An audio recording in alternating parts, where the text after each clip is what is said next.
در ولایت خاتلان در ولایتی آزمون‌های فنی مکتبچگان از فن بیولوژیا امسال در ناحیه واسه دایر گردید. اشتراکچیان آزمون داوطلبان خوانندگان صنف‌های 5، 6 و صنف‌های 7 و 8 بودند.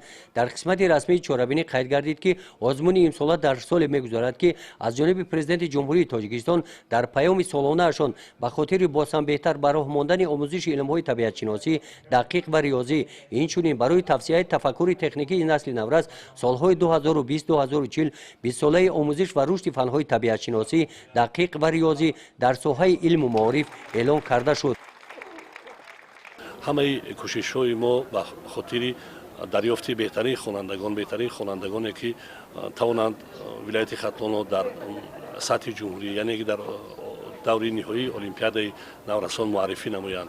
ما کارمندان مرکز دریافت و رشد استعدادها پیام پرزیدنت که امسال که در پیام جناب اوید و 20 ساله آموزش فن‌های دقیق اعلان نمودند ما تمام کوشش را به خرج میدیم که جهت آموزش فن‌های دقیق و ریاضی و دریافت بهترین خوانندگانی که بیوسته به فن‌های دقیق و ریاضی توجه زیاده دارند و خوانندگانی که اختراعکار هستند نوآور هستند با آنها کار و فعالیت را جدی نموده آنها را برای باز هم در آینده رشد یافتن آنها راه اندازی نماییم. آزمون در سیمخانه‌های کشاد و برهوا دایر گردیده برای اشتراکچیان همه شرایط‌های مساعد فراهم آورده شدند.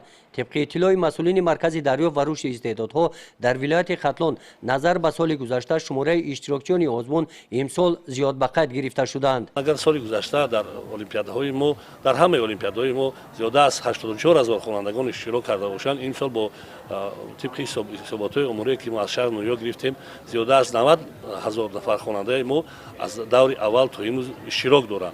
این از آن درک می‌دهد که من توجه به فن‌های دقیق و دیگر فن‌ها نیز خوانندگان ما سطح دانش آنها زیادتر گشته شده است.